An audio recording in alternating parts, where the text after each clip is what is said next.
Hey everyone, Kitti Minx here, and I am feeling better, but every time I try to make a roleplay, my neighbors have construction going on their house, or not neighbors, neighbor, and every time I start to do something, they start working on their construction, and it goes on forever. So I'm just gonna wait until they're done doing their thing before I even attempt to record a roleplay again. Because it just seems to be my luck. I go and I get everything all prepared and I start going to record. And they start doing their thing with their banging and shouting and everything. So if you hear banging and shouting in the background, because I've been hearing it on and off all day, that's my neighbor's house getting work done. It's not even my next door neighbor. They're like a block and a half away. But they're getting their housework done. I have no idea what's going on. I have no idea what they're doing, but they're getting their housework done. And it's a lot of banging, and the construction workers shout at each other. It's all incredibly noisy and obnoxious, and I don't like it. It's been very disruptive. But, yeah. So that's why, despite me feeling a bit better, there has been a roleplay. Because it's kind of hard to get that nice sweet spot with the ASMR voice and the tone and everything when you have banging and shouting in the background. So yeah. Anyway, before I get into the point of this video, I have like 3 announcements. The first one is, if you don't follow me on Twitter, you don't follow me on Instagram, you don't follow my Patreon, you don't follow my anything, you just follow my YouTube videos, you don't even read the community tab, you just follow the video uploads themselves. I got hit with my hospital bill, finally, and the insurance company just made a big stink about it. They were very upset at me for going to an out-of-network hospital, even though the hospital closest to me, I had to go to it because it's the one closest to me. And I was in extreme pain. It's not like I'm going to shop around for hospitals when I'm double over in pain. It's like when you got to go to a hospital, you got to go to a hospital. Can't really shop around. So they got all butthurt that I went to an out-of-network hospital. And so they only paid for about half of it. And I was in the hospital for 2 days. And in America, where our healthcare system is expensive and terrible, that adds up to a lot. Just 2 days in the hospital when they run a bunch of tests and they give you medicine through an IV, it adds up. So I got my bill and they only covered about half, so I owe about $3,000. Fun freaking times. And because I've been sick since pretty much the beginning of the month, between what I went to the hospital for and then getting bronchitis, I haven't been able to work on anything. And when I was at Mustang, I missed several days of work. And because with what I do, between everything I do, I don't have a salary. I'm not paid a set amount by the hour. So pretty much if I'm not productive, if I don't do anything, I just don't get any money. So being sick, being ill, especially for a long period of time, winds up severely costing me. And so the amount of money I make with stock close to half of what I've been getting on average a month between everything I do with my life. Because I've been sick and I haven't been able to do anything productive, So when you lose about half your income that you rely on to pay your bills, and then you get hit with this, it's kind of a slap to the face. It's like, hey, we know you were sick and hurt and probably unable to do anything for a while because you went to the freaking hospital. Here's a bill. and I do have to pay it. I don't have to pay it all at once. They would love it if I could pay it all at once, but I don't think they're expecting it. They're just expecting me to throw more than a little bit of something at it every month for a few months. Though I really would like to get it out of the way as fast as possible so they're not nagging me, because if you have never had a medical bill before in your life, when you do have one, especially from a hospital, they will nag you about it incessantly and send you letters and phone calls until it's paid off.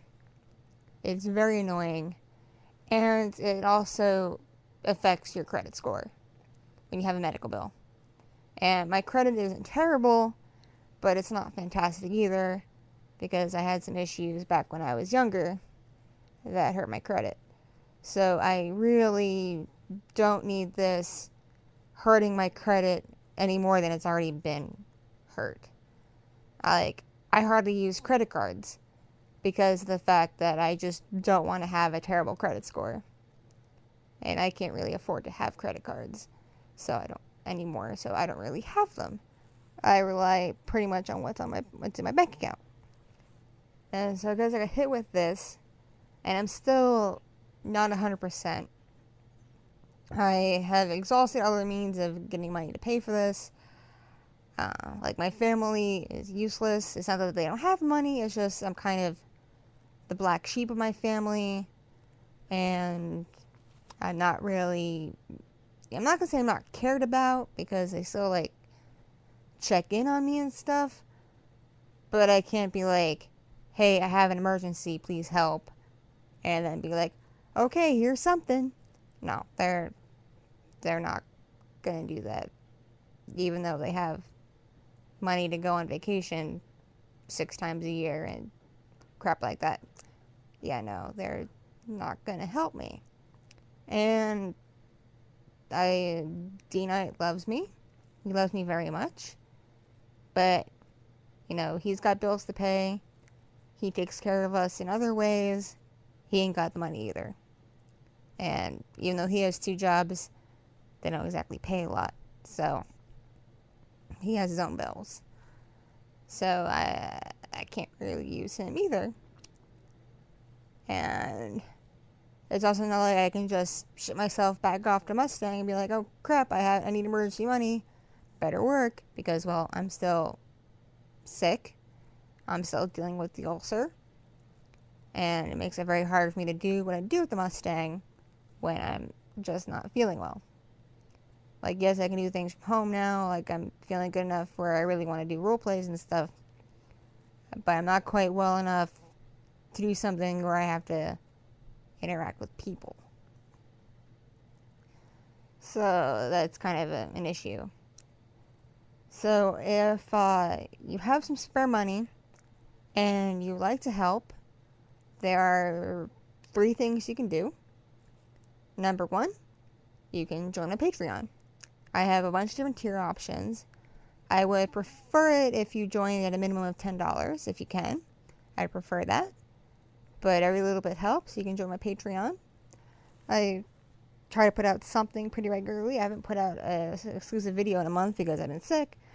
But there's a backlog of stuff I put out previously. There's over 50 videos or /audios that have been exclusive to Patreon.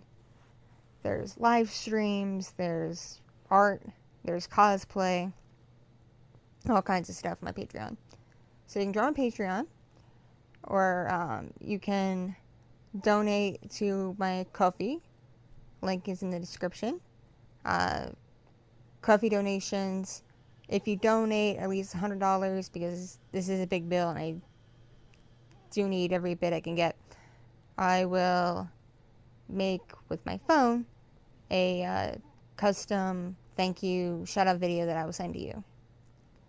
So if you donate at least $100, you get that to my Ko-fi. I have also opened up commission slots. Initially it was 5, but someone already took me up on it, so there's 4 left. You can find out about how I do commissions on kittyminxasmr.com. I have information about how my commissions work on there. And you can pay for your commission via Venmo or through Ko-fi. I said I'd take Cash App, but lately Cash App hasn't been working for me. So it's Venmo or donate via card through Ko-fi. I emphasize card because I can only take Stripe, and that's debit credit cards, because I don't have a working PayPal. If you don't know, last year my PayPal got shut down for literally no reason. They wouldn't give me a reason. Even when I called customer support, they were just like, yeah, no, you just can't use PayPal anymore. So I don't have a working PayPal. So I can literally only take card payments and card donations. So sorry if you only have PayPal or only use PayPal and you want a commission or you want to help. But yeah. So there's 3 ways you can help. If you can afford to help, I would deeply, greatly appreciate it. Links to everything is always in my descriptions.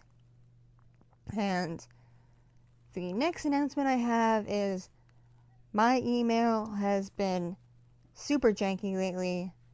It's been having issues. I've been getting like emails that are supposedly from like 3 weeks ago, like just now, and it's driving me crazy.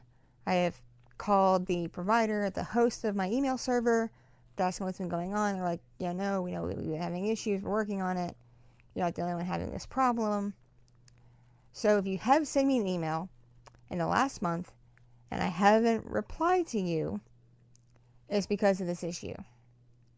So right now, the best way to get hold of me if you're not on either my Discord servers is to DM me on Instagram or on Twitter. So right now, that is the best way to get a hold of me, is to DM me on Instagram or Twitter, because I try to check those a couple times every day. So if you've emailed me and I haven't gotten back to you in a month, it's likely I haven't seen it yet. So that's why my email just having a whole bunch of issues. And until it gets sorted out, that is the best way to contact me. And the third announcement is if you've ordered a body pillow in the last month. I was contacted by the new people who make my body pillows. They ran into some technical issues where apparently whatever equipment they used to make this stuff hasn't been working. They've been having misprints and stuff like that. So they've currently put a hiatus on their shop while they work on this issue. And they will let me know when everything is fixed. That happened around the beginning of the month. And I thought it would sort itself out pretty quickly, but I've contacted them through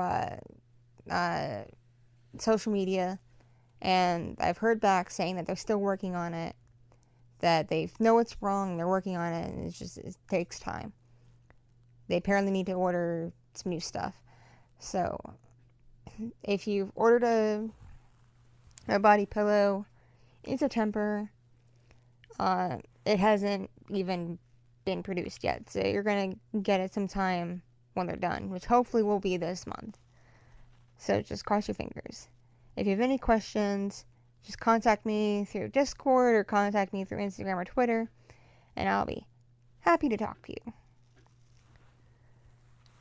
Now, with those out of the way, it's time to get to the point of this video. And yes, I know I used Onision in the title and the thumbnail, and I do intend on talking about him because the situation with him highly relates to my past and my situation. So there's some very interesting parallels there. And I'd like to use my story and the deal with Onision to kind of give some advice to anyone out there dealing with something similar. And about now, you should see on the screen, I'm using a recording of my friend artist, Anna Maria Bryant. She's just doing some casual doodling, sketching, inking. And I have that on the screen, so the video is not entirely boring. You're not just listening to me with a still image, because I don't have an interesting roleplay to keep you sucked in.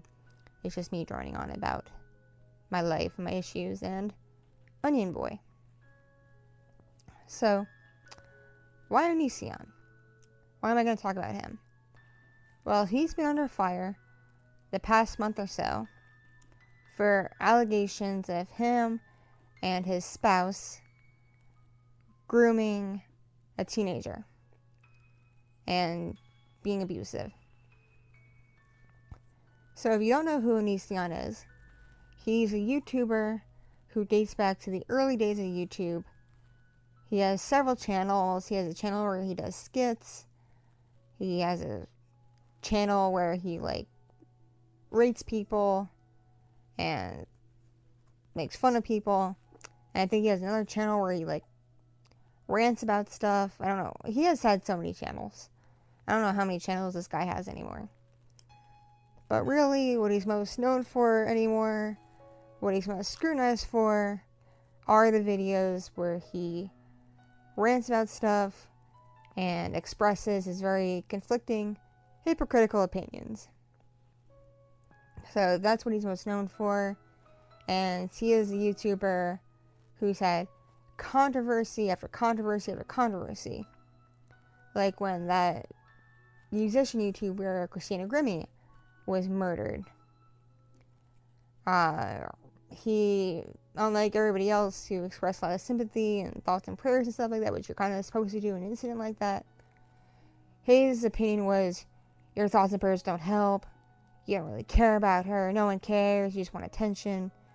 And he just made it all about himself when this girl was murdered.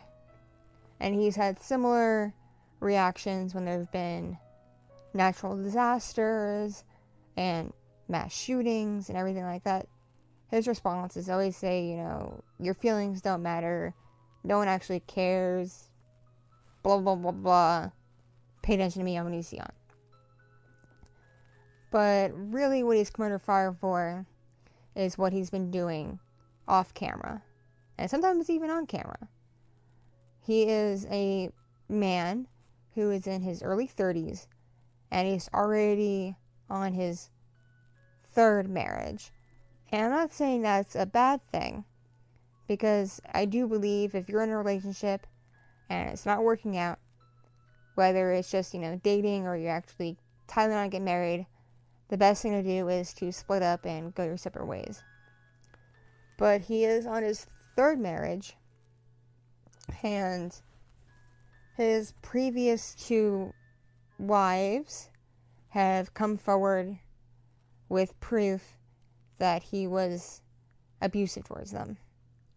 Not necessarily physically abusive, but manipulative and mentally abusive and emotionally abusive to them. And one of his wives, it's even seen in a video that he recorded himself of him abusing her. Again, not physically abusing her, it's not a video of him, hitting and punching her and stuff like that.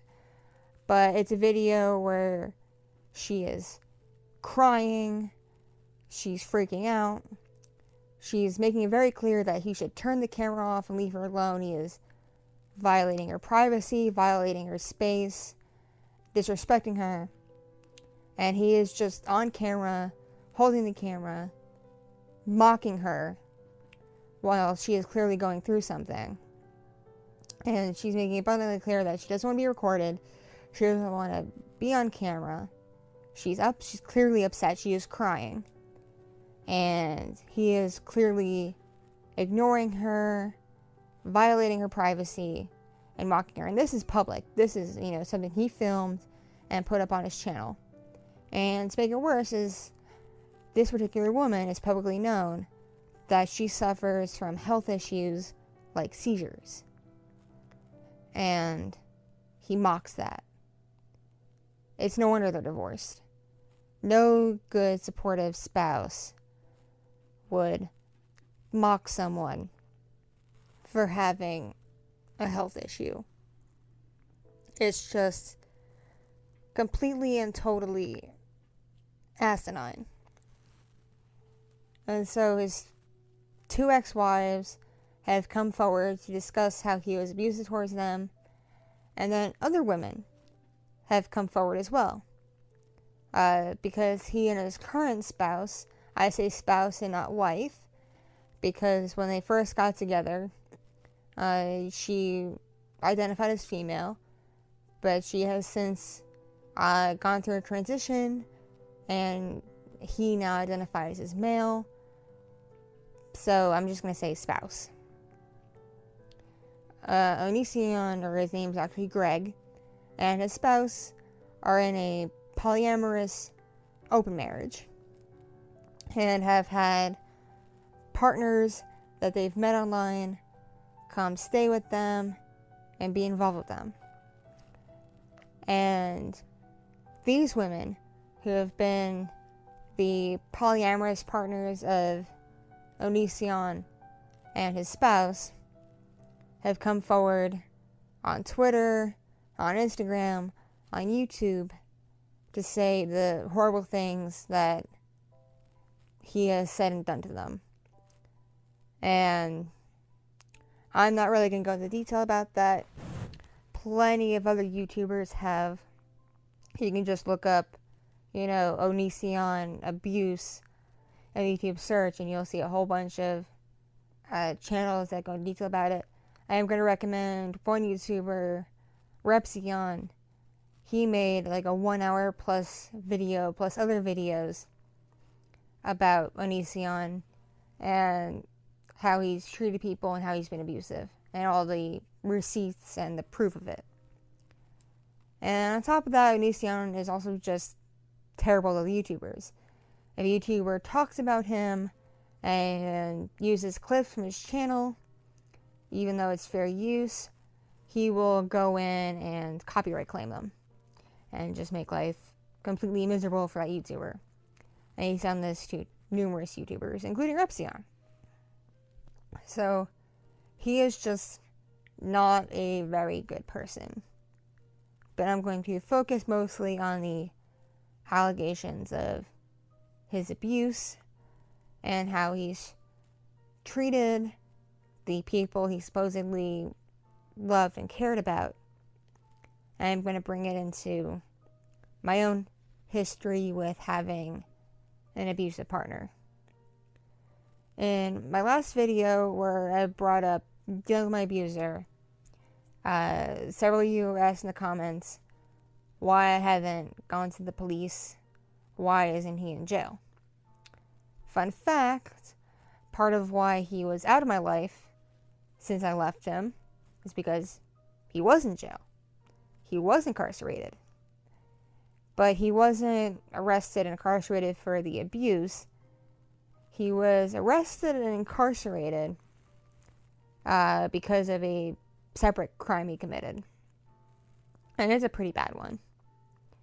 And I feel like right now, because he's out of jail so early, the prosecutor is very angry about that, because the prosecutor, for the crime he committed, wanted him to be in prison for at least 10 years for the crime he committed. And he got out after only like 4 or 5. It wasn't that many years. He got out on quote unquote good behavior and was on parole. And the reason why he's back in my life is he just got off parole and is now allowed to have a phone. He's now allowed to be back on social media.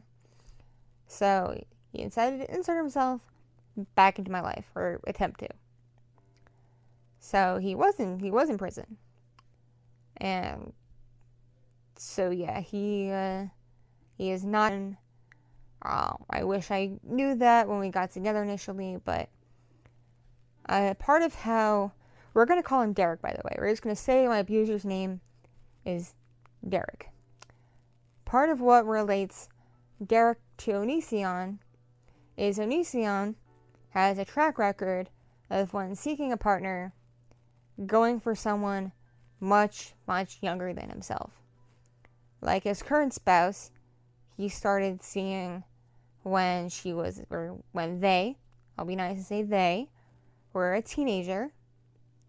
And not even a legal teenager, I mean like 16, 17. So borderline legal. But that's a whole separate issue. Again, you can see YouTube videos about that issue. Onision's history of seeking partners who are much younger and more immature than him. And Derek, as I learned, was like that as well. Derek was at least 5 years older than me and started dating me when I was 22.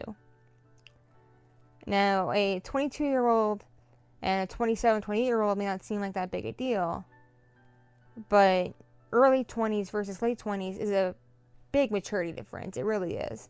Because at 22, I was still fresh out of college. I didn't have a whole lot of life experience as an adult. I was still just learning how to adult. Meanwhile, this guy in his late 20s, who's been out of college for a while and living the adult life, just swoops in and kind of preys on that. And I learned that his previous exes were all significantly younger than him, including the ex before me, who was only like 18, 19 when they were dating.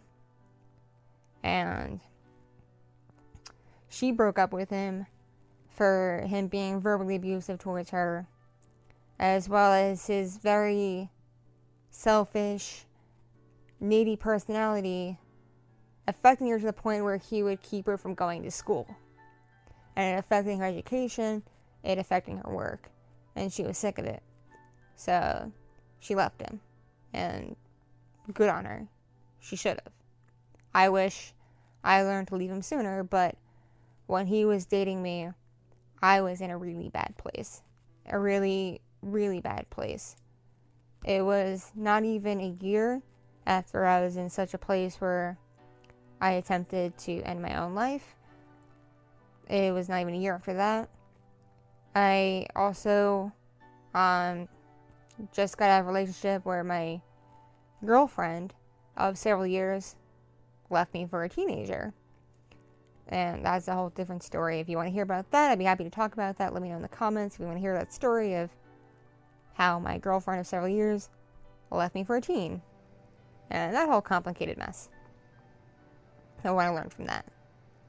And on top of that, a few weeks before he and I became a thing, the apartment I lived in got broken into after I spent a weekend visiting my parents. And pretty much anything I had of value was stolen, including a computer I had that had pretty much everything I had done in college on it, as well as my backup hard drives. So they went into my closet and stole my backup hard drives. So on top of me losing pretty much years worth of work, me being out of a relationship with a person I was with for years, and me being in a place where I haven't quite fully recovered from, being in a state where I felt so bad I wanted to end my life, I was just not in the best of places. And he took advantage of that 100%. He fed me a sob story, Derek did, about the girl he dated before me was just, the best thing I ever had. And, she was just terrible to him. And then she left him and just fed me a whole bunch of baloney about her. And to make me feel bad for him. And it worked because I was in a bad place, I was lonely, and I just wanted someone. And he put himself in there as being someone I could talk to, someone I could go to. And so he just lured me right in. And we then wound up starting to date. And something that should have been a red flag early in the relationship but wasn't, was he would constantly compare me to his ex. He would overanalyze everything I did, everything I wore, the outfits I wore, how much makeup I did or didn't wear, and he would compare me to his ex. If I put on an outfit I thought was cute, he would bash it and be like, well, my ex would always dress like this, and it was super cute, and she's presentable. You should dress more like her. Even though I would pick out an outfit that fit my body type, and my style, and it was flattering to me, and I liked, it wasn't her style. And I'll just say this, for a long time, he was obsessed with her. And she was still like 19, 20 at the time. And he was like 27, 28. He was obsessed with this girl. Obsessed with her. It was creepy. And he just would not stop comparing me to her. And that should have been a red flag. But I was 22, lonely, and just desperate to have someone and be with someone, that I just brushed it off. I thought that was normal, especially because he was still so burned by her. I just felt bad for him, and it did affect me, though, emotionally and psychologically, to a point where I did find myself comparing myself to her and other girls and other women. And it was major shots against my self-esteem, because even when he finally moved past her, he would compare me to just, famous women on social media, on famous women online, famous women on TV. He just would not stop comparing me to other women. And it did major blows to my self-image. It did major blows to my self-esteem. And it made me feel like no matter what I did, no matter how I dressed, what I wore, what I did with my hair and makeup, no matter what I did, it wasn't enough. It was never good enough for him. It would never be good enough for anyone. And so if you're out there and you're seeking to be in a relationship, or you're in a relationship with someone, one of the worst things you can do is compare this person you want to be with to other people. Whether it's an ex, or a celebrity, or someone else, please don't compare people. Because everyone is a unique individual with their own sense of style, their own things that make them special. No two people, even twins, are exactly alike. So it is not healthy, it is not good to compare people, especially out loud, directly to their face. You may do it in your head, but don't do it out loud. And especially don't do it directly to the person's face. It's not good. And other ways Derek was abusive, and like Onision, is he was very attention seeking. He would do anything for attention. And everything that happened to him was the worst thing ever. Everybody, drop what you're doing and pay attention to me. It's all about Derek. It's the Derek show. And see, while Onision got famous for his attention-seeking behavior and making videos and stuff, Derek is more of a wannabe Onision. He wanted so badly to be famous. He wanted to be an actor. He wanted to be a comedian. But none of that was working out for him. None of it. He was in one indie movie made by a friend of his, and he thought he was hot stuff because of that. When he would go to auditions and just not get parts, not even get like background parts, he would not get parts at all. And he wanted so badly to be a voice actor, like he wanted to work at Funimation so bad. But they just wouldn't even, like, he sent him his demo reel and they just wouldn't even take it. They wouldn't even ask him to come in for an audition, because that's how in voice acting you get in. You send a demo reel, and if they like it, they'll ask you to come in for a proper audition. So he didn't even get to that point. So he just wanted so badly to be famous and have all this attention on him. And also, on the topic of him being a comedian, he did open mics and got booed at. So, yeah. All this stuff he wanted to do and wanted to be just wasn't working out for him. But he still wanted attention. And of course, all these things, of course, being turned down for being a voice actor, and not getting parts in movies, TV shows, and plays, and getting booed out and he did open mics and not being respected for his comedy. Of course, none of that was, on him. None of that was about him. None of that was just, things, he was doing wrong. Or things that, Derek could improve on. No, it wasn't him. There was clearly nothing wrong with him. There was nothing wrong with his acting. There was nothing wrong with his comedy. None of that. It was clearly other people. The directors were wrong for turning him down. They didn't know what good acting was. The people in the audience were wrong because they don't know what comedy is. It was never him. It was always everybody else. And me being a partner, I tried to be supportive. I tried to be like, oh honey, it's alright. Someone will eventually get your comedy, or it's okay honey.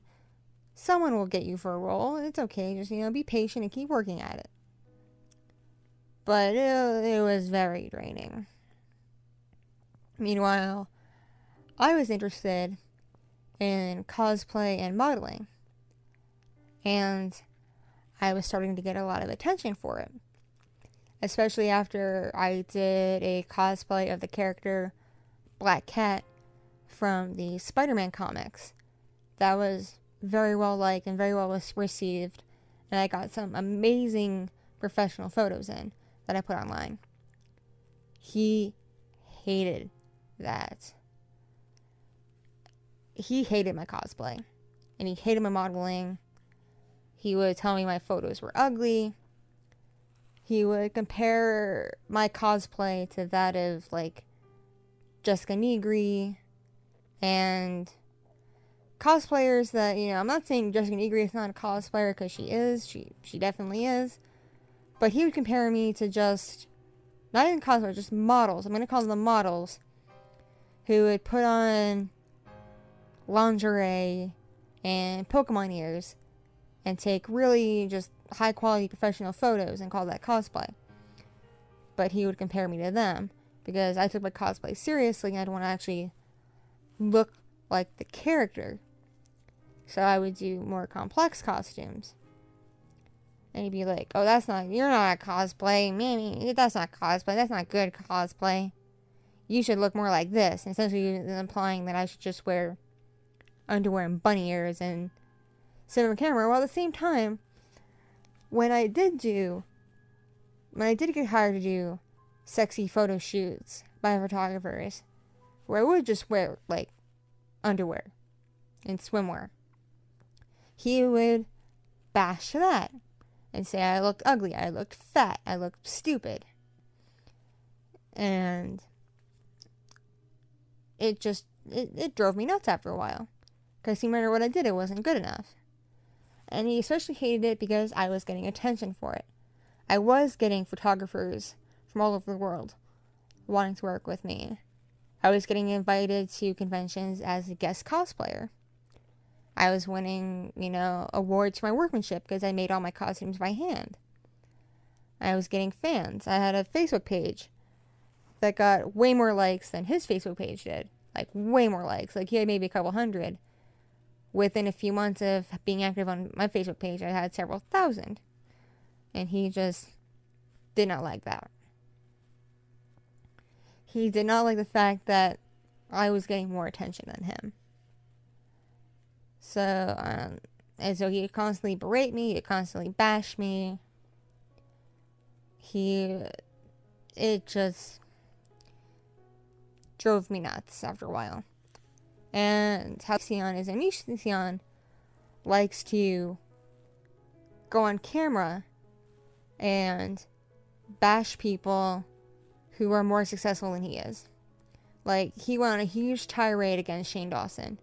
Because initially, their videos were very similar style. Shane Dawson obviously went a different direction, does documentaries and stuff like that. But initially, they both did sketch comedy videos that were very similar in type of humor they did. But Shane wound up being way more successful than Onision. And Onision, years later, went on tirades to the point of accusing Shane Dawson of being a child predator. It was absolutely ridiculous. So, and then Onision's obviously always aching for attention, because he constantly makes these ridiculous videos, looking for attention. Derek did not have a camera, and did not really have a YouTube channel. So fortunately, he didn't really have a platform for his attention seeking. He relied on friends and family. And the abuse got worse after I got pregnant. It was completely by accident. I was on birth control. I was on, the pill. And, of course, even, the pill isn't 100%. It's like 99.9 or whatever. So that 0.1% or whatever happened. And I got pregnant. Now, before I go into what happened after I got pregnant, I'm also going to talk about the fact that this doesn't relate to Onision, because I have no idea what goes on in Onision's bedroom, and I don't care to know. But Derek was also sexually abusive towards me, because while he would mock me and trash my looks and stuff like that, he would use me for sex, to the point where I would be asleep in bed and he would do stuff to me while I was asleep. And because I've had insomnia since middle school and melatonin doesn't work on me anymore, since being an adult, I've had to take prescription medications for insomnia like Ambien and Lunesta. And those kinds of medications, you take them, they knock you out hardcore. Like, first they make you kind of loopy and out of it, and then finally fall asleep. And when you're asleep, usually you are dead asleep. And he would wait for me to take my medicine and fall asleep, and then he would force himself on me. And I would kind of feel it, but not really be aware of it. And then I would wake up and feel disgusting, because I'd wake up and go to the bathroom, and there'd be, fluids leaking out of me, or sometimes there'd be fluids on me, and it was just absolutely disgusting. And I would call him out on it, and he'd be like, "Don't shame my fetishes, don't you love me?" and crap like that. And he would just demand sex all the time, out of nowhere. Like, I'd be in the kitchen, getting food together, and he would just grab me and bend me over the counter. Or I would be trying to work on something at my desk, and he'd come up to me and take his pants off. And we'd just be sitting on the couch, watching TV, and suddenly he would grab my head and force it on his crotch. It was disgusting. And initially, when we started a relationship, I was very sexually open, because I wanted him to like me, and I wanted to make him happy. So in the relationship, I always made myself sexually available to him. But as we were dating, especially after we moved in together, which is a whole different story of how we went up moving in together, because we moved in together way too soon. Way too soon. But that's a whole different story. After we lived together, I started trying to set up some boundaries, because I got busy. Again, I was like 22, 23. I, had to go to work. I also was taking college classes again, even though I was at a regular college.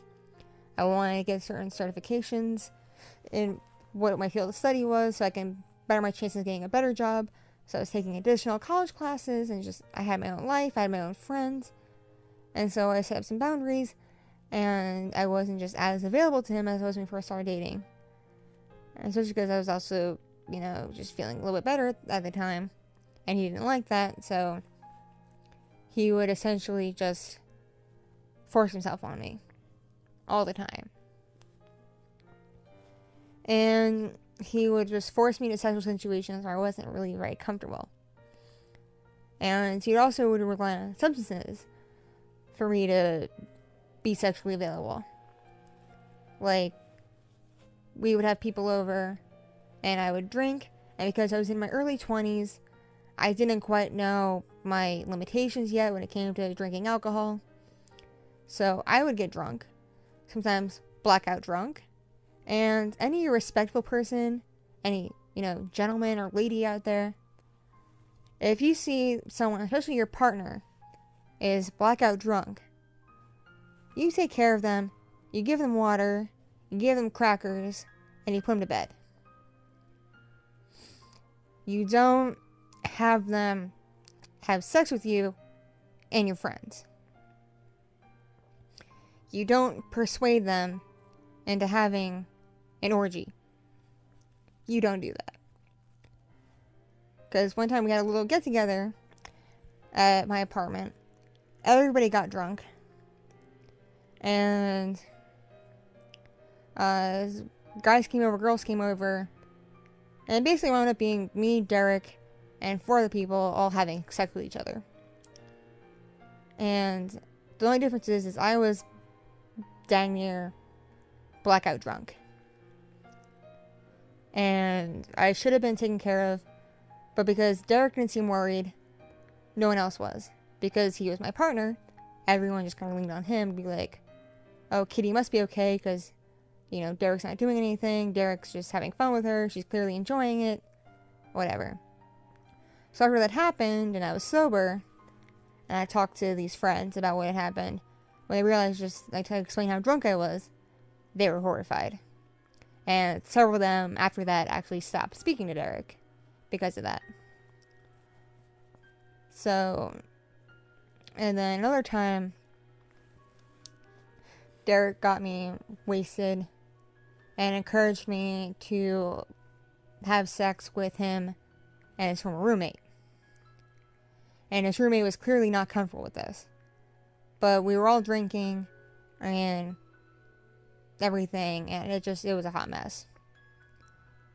He was just very sexually aggressive, and on top of that, he had a porn addiction. Like, it wasn't just casually just watch porn and fap. He would watch porn religiously and would seek out the most outrageous things to watch. It was never enough for him. And he wanted to live out a lot of these sexual fantasies. And he would place that upon me, having being my job to fulfill these fantasies. It wasn't healthy. It was vile. It was disgusting. And for a long time, it made me very uncomfortable with myself sexually. It made me feel awful. Because he did violate me. Now, how this relates to Onision is he has said some very suggestive things in his videos. He said some suggestive things online. And the books he's written, they're kind of suggestive. So who knows what goes on in the bedroom with Onision. Especially with all the partners he has had. Who knows? But I bet that he has some issues too. On the subject of my pregnancy and Derek getting worse, well, me being pregnant and having a baby is just where he went from being just emotionally, mentally, and verbally abusive to physically abusive. One of the things that he would like to do is we'd be in the car and we fought a lot. That should have been a red flag. But again, I was 22, 23 in the beginning. Not even stupid. And just didn't know what to look for. But the fact that we argued and fought all the time should have been a red flag. Because we did. But he loved to argue in the car. And because he was the one driving, he had all the power and all the control. I couldn't leave. He loved to trap me in the car while driving. He loved to do that. And if I had a good point in the argument and disagreed with him, he would threaten to swerve in oncoming traffic. And make the motions to do so. Like, he literally, jerked the car around. It was very scary. He would do things like that. Well, one time, while I was pregnant, we were in the car and having an argument. Rather than do his usual jerk the car in oncoming traffic, he reached out with one of his hands and with his fist and hit me in the stomach and told me that he was going to kill the baby while I was pregnant. He did that. And after the baby was born, we got into arguments. One time, he slapped me across the face several times. Another time, he punched me in the face. And then another time, he grabbed me by the head and slammed me into a wall. He just escalated to a whole nother level. Because he could never be in the wrong. And I shouldn't be disagreeing with him. It was awful. The time he punched me, the police were called. Because this happened right outside our place. And a friend of mine was babysitting the baby while we had gone out to run some errands that we couldn't take the baby with us. And my friend saw that I had a clear mark across the face. I was upset. And she stuck up for me and called the police. Keep in mind, whenever Derek would lash out like this and physically hurt me, he didn't stick around. He would like harm me, realize he harmed me, and get out of Dodge. He would run away. Usually to stay with one of the few friends he still left. He would leave. So she called the police. The police came. I explained what happened. They wrote a report, but didn't do anything. Just because he wasn't there, he'd run away. And he'd come back like a day or two later. He got on his hands and knees crying and apologized. And again, I was still pretty young. When I had my kid, I was only 24. Still pretty young. And I was very manipulated by him.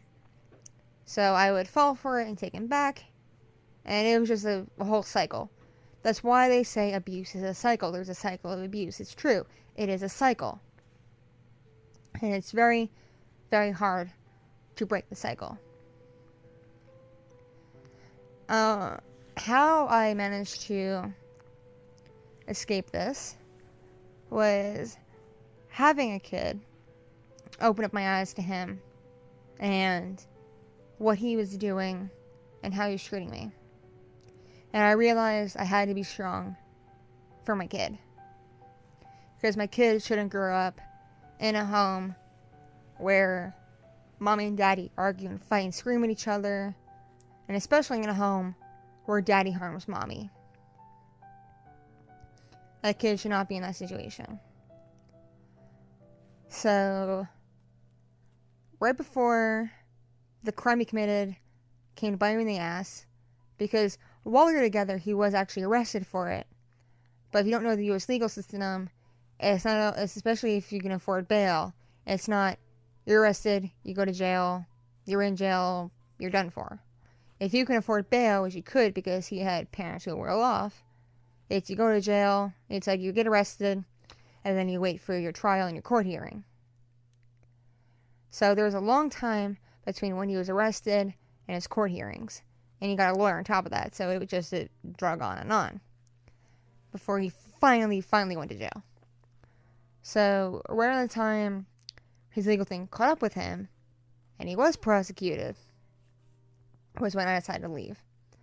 And I think one of the turning points in his case was I did not testify on his behalf. I didn't testify against him because the legal thing he was in, I honestly did not know all the details of. I was not in a position to testify. So I didn't testify at all. But the fact that I didn't defend him, I chose to stay out of it.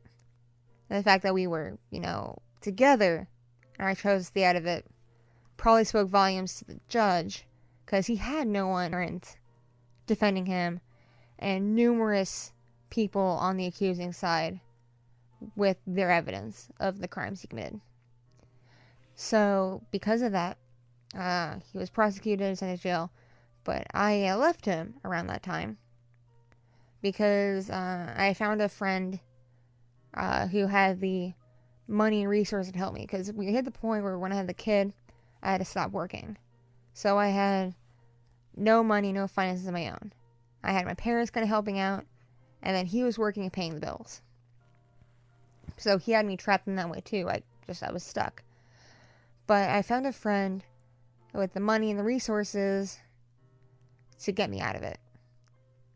And so not only did several of his friends finally get sick of his idiotic behavior and have an arrangement with him, this actually happened several times where his own best friend, because he was very dumb, he wouldn't hide his abuse of me.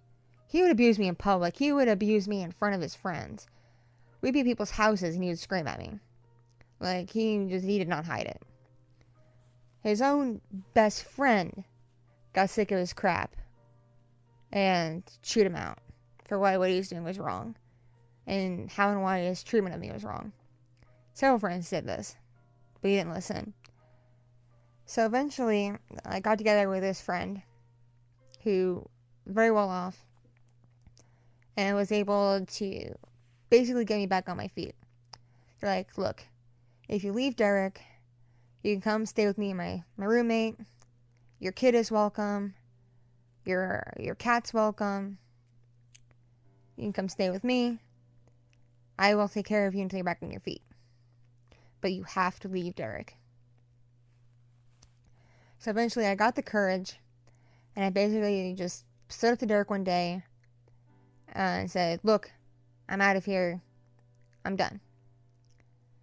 And I took the kid, left the apartment, went to stay with my parents for a little while I gathered resources.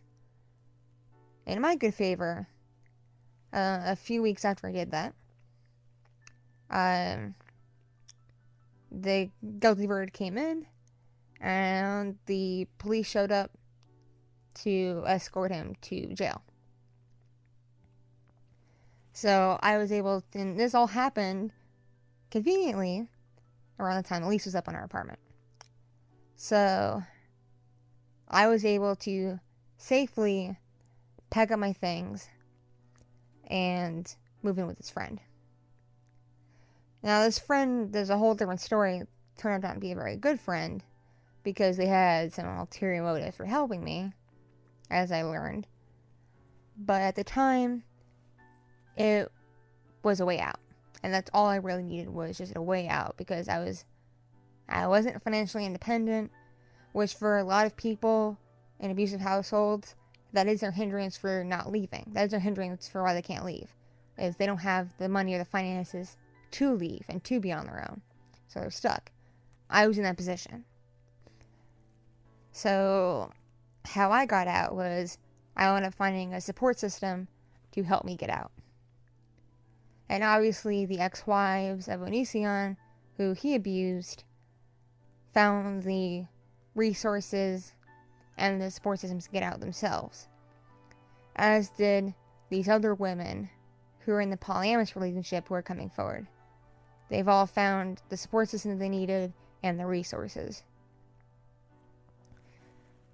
So if you are in a situation where you're being abused, even if it's not physically, even if it's just mentally, even if it's just emotionally, verbally, if you're being abused, there are support systems out there. There's friends you can find to talk to.